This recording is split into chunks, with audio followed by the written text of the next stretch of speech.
प्रार्थना करता हूँ भगवान राम से, माता कर्मा से कि आपका भविष्य बहुत सुखद और उज्जवल रहे। आज हमारे मुख्य अतिथि बहुत जल्दी में थे, चले गए। वो जितना भी समय दिया हमारे लिए महत्वपूर्ण था। आज हमारे वक्ता डॉक्टर के साहू साहब, डॉक्टर चंद्राकर, डॉक्टर नायक साहब हमारे पीछे, उनका स्वागत करता हूँ। निधि मैडम का स्वागत करता हूँ। आज का हमने जो विषय रखा है उन्नत कृषि, वो हमारे मुख्य अतिथि महोदय ने काफ़ी कुछ कहा है और मैं उनके बातों से मैं सहमत हूँ। तो बातें होती है कि ये चीज़ें हैं, आज किसानों की जो स्थिति है उसके बारे में क्या हो, उन्नत कृषि कैसे हो। तो हमारे जो वक्तागण हैं, जो इंदिरा गांधी कृषि विश्वविद्यालय से आए हुए हैं, इनके काफ़ी अनुभव उनके द्वारा आप सुनेंगे। मैं अपनी बातें रखता हूँ। कृषि मानव जाति के एक प्रारंभिक व्यवसाय रहा है। इस व्यवसाय से मानव सभ्य हुआ, संगठित हुआ, संपन्न हुआ और विकसित हुआ। किसान केवल अपने लिए अनाज, फल और सब्जी नहीं बचता, वरन वह सभी पशु पक्षियों, पेड़ पौधों का भी पालन करता है। यदि हम पौराणिक रूप से देखें तो त्रेता युग में राजा जनक खेत में हल चलाकर अपने किसान होने का परिचय देते हैं। भगवान राम भी इक्ष्वाकु वंश थे, वो भी कृषि से जुड़े हुए थे। द्वापर युग भगवान कृष्ण गोपालक थे, कृषि से जुड़े थे। उनके अग्रज तो बलराम थे, जिनको हलदर कहते हैं। उन्हें हल को ही अपना हथियार बना लिया था। तो इस तरह हम देखते हैं कि हमारे जो एक कृषि का जो शुरुआती है वो आदिकाल से है। किसानों का हर काल में शोषण हुआ है। रामायण काल में भी 25% लगान वसूल किया जाता था और मुगल काल में तो ये कहा जाता था किसानों से इतना वक्त टैक्स वसूल लो, इतना लगान वसूल करो कि वो केवल जिंदा रह सके और कृषि कर सके, उसके बाद ज़्यादा मत छोड़ो। यदि उसके बाद ज़्यादा छूट गया, ज़्यादा संपन्न हो गया किसान, तो वो शासन को चुनौती दे सकता है, राजा को चुनौती दे सकता है। जहाँ तक स्वतंत्रता आंदोलन की बात है, उसमें कृषक आंदोलन ने बहुत बड़ी भूमिका निभाई है। बारडोली का आंदोलन है और जिसका नेतृत्व सरदार वल्लभ भाई पटेल ने किया। खेड़ा का आंदोलन सरदार पटेल ने जिसका नेतृत्व किया। बिहार में चंपारण आंदोलन कृषक आंदोलन ही था और छत्तीसगढ़ में भी कृषक आंदोलन हुआ था, कंडेल का, शायद आप लोग पता होगा, जो किसानों से जबरदस्ती सिंचाई का कर ले रहे थे। तो उसके लिए महात्मा गांधी जी रायपुर आए और उसके बाद वो खत्म हो गया। तो इस तरह हम देखते हैं कि देश में जब किसान एकत्र हुए, किसान इकट्ठे हुए, किसानों ने आंदोलन अपने हाथों में ले लिया, तो ये देश स्वतंत्र हो गया। ये जो आज हम स्वतंत्र हैं उसका बहुत कुछ श्रेय किसानों का है। किसान मूल है, किसान इस देश की धड़कन है और उनके आंदोलन से फर्क पड़ा है। आज़ादी के बाद गांधी जी के सपनों का भारत का क्या हुआ, गांधी जी किताब लिखा है मेरे सपनों का भारत, काफ़ी कुछ उनमें उन्होंने कल्पना करी है। तो उसका क्या हुआ, आज अन्नदाता की स्थिति दयनीय क्यों है, हमने इसीलिए इस कार्यक्रम का नाम रखा है उन्नत कृषि के साथ उन कारणों पर चर्चा करेंगे। बढ़ती जनसंख्या, जब देश आज़ाद हुआ तब इस देश की आबादी थी 33 करोड़। 1962 में ये 52 करोड़ हुआ और आज क्या स्थिति है, 142 करोड़ हमारी आबादी। यूँ समझिए कि हम अब चीन को पीछे छोड़ चुके हैं, जो चीन आबादी में सबसे नंबर 1 था, अब नंबर 1 भारत हो गया है। इस बढ़ते आबादी का क्या फर्क पड़ता है किसानों के, इसलिए कि किसानों पर पहले ज़्यादा जमीन था, बढ़ते बढ़ते बड़े किसान छोटे किसान हो गए। तो सीधा सीधा बढ़ती आबादी का जो प्रभाव है वो किसानों के ऊपर पड़ रहा है। पहले जैसे सर मुख्य अतिथि महोदय बता रहे थे कि पहले जो 100 एकड़ या 20 एकड़ कुछ भी जोतनदार थे, आज 4 और 5 एकड़ में आ गए। तो बढ़ती जनसंख्या का सीधा जो असर पड़ रहा है किसानों पर पड़ रहा है, वो किसान छोटे होते जा रहे हैं। शहरीकरण और औद्योगिकरण, कृषि भूमि का आवासीय निर्माण और औद्योगिक निर्माण से कृषि भूमि कम होती गई और किसानों की भूमि कम होने से किसान और छोटे होते चले। बड़े बड़े शहर आ गए, बड़े बड़े उद्योग धंधे किनके जमीन पे, आपकी जमीन पे है। भविष्य का भारत क्या होगा, कैसे होगा, ये भी अपन थोड़ा सोचे। हमारे जो जनसंख्या घनत्व मतलब 1 स्क्वायर किलोमीटर में कितने लोग रहते हैं, उसको घनत्व बोलते हैं। तो भारत में 452 व्यक्ति प्रति वर्ग किलोमीटर है। चीन जिनसे हम अपनी तुलना करते हैं उनका घनत्व है 148, 1 स्क्वायर किलोमीटर में वो 148 लोग हैं। जहाँ तक कि उम्र की बात है तो हमारे देश में औसत उम्र, मतलब एक छोटा बच्चा से लेके बड़ा जो बुजुर्ग है वो सब के औसत उम्र निकाले तो है 26.9, 26.9। चीन का है 37.3 और जापान का है 47। इसका मतलब ये हुआ कि भारत युवाओं का देश है, और युवाओं का देश है मतलब हमारी समस्या भी गंभीर है। उनके लिए हमें रोजगार की व्यवस्था, शिक्षा की व्यवस्था करना है, रोजगार की व्यवस्था करना है, खाने पीने की व्यवस्था करना है, आवास की व्यवस्था करना है। तो इसका भी भार किसान में पड़ने वाला है। ये और किसी पे नहीं जाएगा। उद्योग धंधे की गौरव लगा लिया चलेगा, मगर किसान जो जमीन बढ़ा नहीं सकता तो इसका सीधा प्रभाव, इसका भी भविष्य में प्रभाव पड़ने वाला है किसानों पर। जहाँ तक कर्ज की बात है तो हो सकता है छत्तीसगढ़ में किसानों के कर्ज का भार कम हो, वह जो रिपोर्ट आया उसके अनुसार किसानों में कर्ज का भार काफी है। केंद्र और राज्य सरकारों द्वारा 3.36 लाख करोड़ के सब्सिडी के बाद भी हर किसान पे औसत 1 लाख रुपए का कर्ज है, 1 लाख रुपए का। 52.5% किसान कर्ज के दायरे में है। हो सकता है छत्तीसगढ़ सौभाग्यशाली प्रदेश हो। तथा 53% किसान गरीबी रेखा के नीचे, गरीबी इसलिए कि जमीन घटती गई, गरीब होते चले गए। एक अन्य रिपोर्ट के अनुसार 58% किसान भूखे सोते हैं। संसद के स्थायी समिति के अनुसार 6.8 लाख करोड़ के एनपीए का मतलब क्या होता है, जो कर्ज वापस नहीं आता उनको एनपीए कर देते हैं। तो 6.8 लाख करोड़ में किसानों के योगदान केवल 1%, मतलब एनपीए या कम जो कर्जा अदा करने वाले लोग किसान है, मतलब किसान ज्यादा अपना कर्ज अदा कर रहा है। और वही 70% योगदान बड़े जो कॉर्पोरेट हाउसेज है, बड़े बिजनेस हाउसेज है, उनका है। मतलब क्या हुआ कि किसान डिफॉल्टर कम है, बड़े जो बिजनेस हाउसेज वो ज्यादा है। कर्ज का दुष्प्रभाव क्या रहा है ये भी अपन देख लें।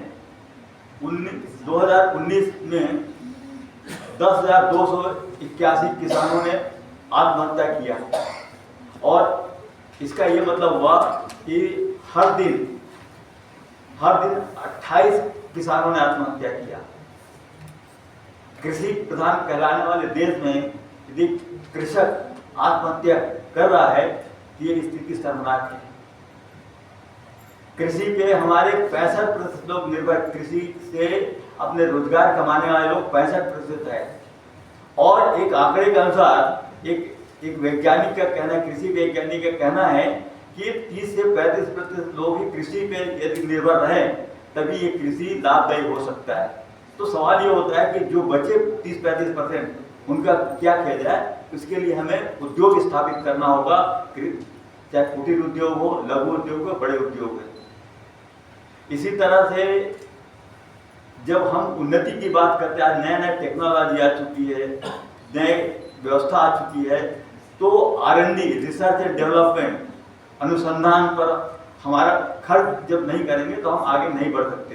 तो क्या हमारा आंकड़ा क्या कहता है, भारत में R&D मतलब रिसर्च एंड अनुसंधान में खर्च होता है जीडीपी का 0.7%, और वहीं चीन खर्चा करता है 2.1% अपने जीडीपी का, और अमेरिका करता है 2.8% और इजराइल करता है 4.2%। अब इजराइल के बारे में सबको पता है कितना एडवांस है, कितना आगे है। अमेरिका का भी आप पता है। अमेरिका ही एक ऐसा देश है जो बायोटेक्नोलॉजी का सबसे ज्यादा उपयोग करने वाला देश है, और इसीलिए वो आज कृषि उत्पादन में भी दुनिया में आगे है। दूसरे नंबर पे कनाडा है।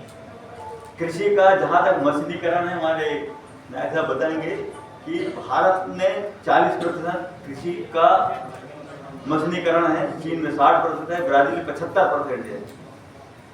भारत में मशीनीकरण कम होने के कारण बटे हुए कृषि, छोटे छोटे कृषि है, किसी 4 एकड़ 5 एकड़ तो ये संभव नहीं हो पा रहा है। रासायनिक खाद और कीटनाशकों का भी दुष्प्रभाव पड़ा है। वर्ष 1950-51 में केवल 7 लाख टन रासायनिक खाद उपयोग होता था, जो अब हो गया 240 लाख टन। इससे जमीन की उर्वरता शक्ति कम हुई है, जमीन बंजर हुआ है और जो उर्वरता है जमीन की वो 54% कम हो गई है। ज्यादा कीटनाशकों के उपयोग से जमीन तो जहरीला हुआ, अनाज भी जहरीला हो चुका है और पंजाब के कई गांव कैंसर गांव के नाम से जाने जाते हैं। चावल की पौष्टिकता केवल 46% रह गई है। ये सब आंकड़े में अखबार में छपे थे, वहीं से कलेक्ट किया है। आज हम पदार्थों के साथ जहर खा रहे हैं। रासायनिक कृषि विरुद्ध जैविक कृषि, बहुत कहा जाता है कि भी रासायनिक कृषि छोड़ो, जैविक कृषि अपनाओ, बिल्कुल सही कहना है। मगर उसके साथ जो उसका जैविक कृषि में उत्पादकता कम है, इसलिए उसमें अनाज उत्पादन के लिए आपको जमीन ज़्यादा चाहिए। ये प्रयोग श्रीलंका कर चुका है। वहाँ के सरकार ने कहा भाई कोई रासायनिक कृषि नहीं करना, सब जैविक करना है। उत्पादकता कम हो गई उनकी और जो देश एक्सपोर्ट करता था, निर्यात करता था, उसको आयात करना पड़ा कृषि सामान। और इस तरह से फिर बाद में श्रीलंका के सरकार ने अपना आदेश वापस ले लिया। और मैं जहाँ तक कुछ लोगों से बात किया, अभी भी जो जैविक खाद बनाने की सही प्रक्रिया उपलब्ध नहीं है। मैं बहुत खुले मन से बोल रहा हूँ। अब ये तो बातें होगी किसानों की बातें, अब करें क्या? तो अन्नदाताओं की जो स्थिति सुधारने के लिए सरकार के स्तर पे, किसानों के स्तर पे और वैज्ञानिकों के स्तर पे कुछ काम होने चाहिए, वो मैं बोलता हूँ। बायोटेक्नोलॉजी का अधिक से अधिक उपयोग करें, उससे उत्पादकता बढ़ेगी और लागत भी कम होगी। कृषि पर जनसंख्या निर्भरता कम करनी, जैसे मैंने कहा था 30-35% निर्भरता हो तो ये लाभदायक होगा।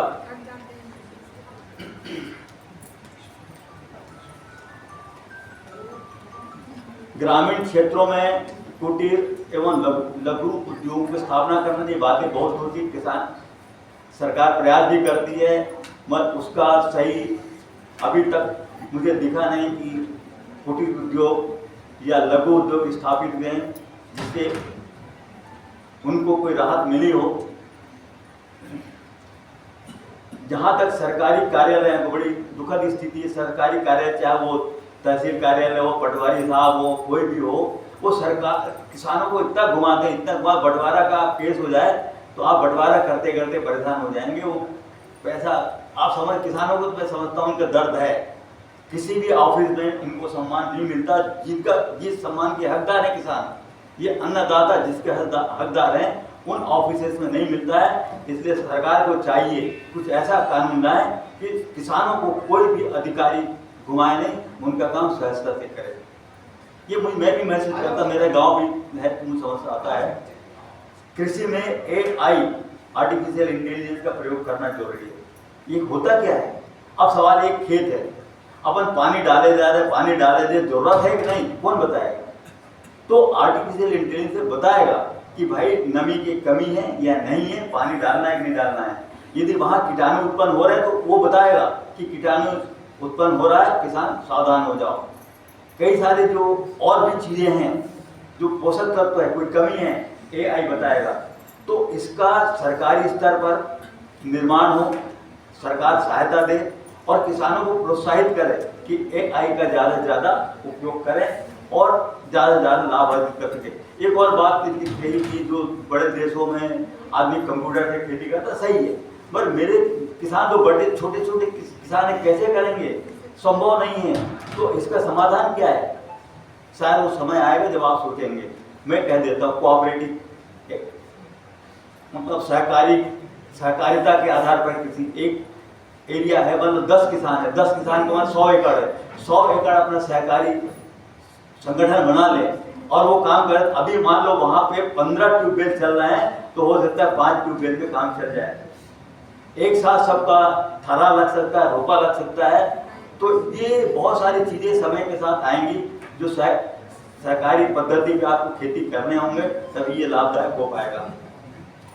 और अंत में मैं ये कहना चाहता हूँ कि कृषक परिषद का गठन होना चाहिए। एक नया सोच है शायद, पता नहीं कृषक परिषद क्या है, उसमें किसान ही अपना चुने परिषद बनाए, जिला स्तर पे हो, प्रदेश स्तर पे हो, राष्ट्रीय स्तर पे हो, और उसके प्रतिनिधि चाहे एग्रीकल्चर यूनिवर्सिटी है, चाहे अपना कामधेनु यूनिवर्सिटी जो भी है, या योजनाएं हो गए, किसानों के प्रतिनिधि वहां होने चाहिए, ताकि पॉलिसी मेकिंग में, नीति निर्धारण में किसानों की सहभागिता हो सके। तो ये एक नया प्रयोग है, हो सकता है भविष्य में करें। और अंत में जय जवान, जय किसान और जय विज्ञान। नमस्कार, धन्यवाद। बहुत बहुत धन्यवाद सर।